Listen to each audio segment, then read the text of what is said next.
ମା ଏକ ଛୋଟ ଗାଁରେ ରଘୁ ନାମକ ଏକ ଛୋଟ ପିଲା ରହୁଥିଲା। ସେ ବହୁତ ଦୁଷ୍ଟ, କେବେ ପାଠ ପଢୁନଥିଲା, କେବଳ ସାଙ୍ଗମାନଙ୍କ ସହ ଖେଳୁଥିଲା। କିନ୍ତୁ ତାଙ୍କର ମା ସବୁ ସମୟରେ ତାକୁ ଭଲ ପଥରେ ନେବାକୁ ବହୁତ ଚେଷ୍ଟା କରୁଥିଲେ। ଗରିବ ପରିବାର ହୋଇଥିଲେ ମଧ୍ୟ ମା ସଦା ପୁଅକୁ ସ୍କୁଲ ପଢିବାକୁ ପଠାଉଥିଲେ।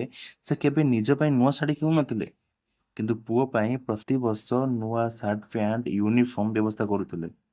ଗୋଟେ ଦିନ ସ୍କୁଲରେ ଶିକ୍ଷକ ସବୁ ପିଲାମାନଙ୍କୁ କହିଲେ ଯେ ମାଙ୍କ ବିଷୟରେ ରଚନା ଲେଖିକି ଆଣିବା ପାଇଁ।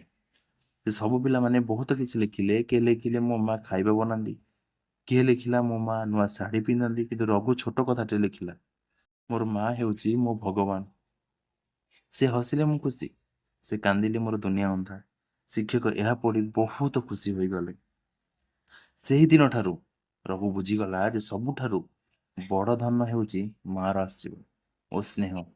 ସେଥିରେ ସେ ହାର୍ଡୱାର୍କ କରି ପଢିଲା ଓ ବଡ଼ ଅଫିସର ହେଲା। କିନ୍ତୁ ତାଙ୍କ ପାଇଁ ସବୁଠାରୁ ବଡ଼ ସମ୍ମାନ ଥିଲା ତାଙ୍କ ମାଙ୍କ ପାଦ ପାଖରେ ବସି ମାଙ୍କ ଆଶୀର୍ବାଦ ନେବା। ମୁଁ ଯୋଉ କାହାଣୀଟି କହିଲି, ସେ କାହାଣୀ ଆପଣ କଣ ଶିକ୍ଷା ପାଇଲେ? ଯେ ଏ ପୃଥିବୀରେ ସବୁ କିଛିର ବଦଳରେ ମିଳିପାରିବ, କିନ୍ତୁ ମାର ସ୍ନେହ ବଦଳରେ ନା କେବେ କିଛି ମିଳିପାରିବ ନାହିଁ। ଯଦି ଆପଣଙ୍କୁ ଏ କାହାଣୀଟି ଭଲ ଲାଗିଥାଏ, ଲାଇକ୍ କରିବେ, ସେୟାର କରିବେ, ସବସ୍କ୍ରାଇବ କରିବାକୁ ଜମା ବି ଭୁଲିବେନି। ଜୟ ଜଗନ୍ନାଥ।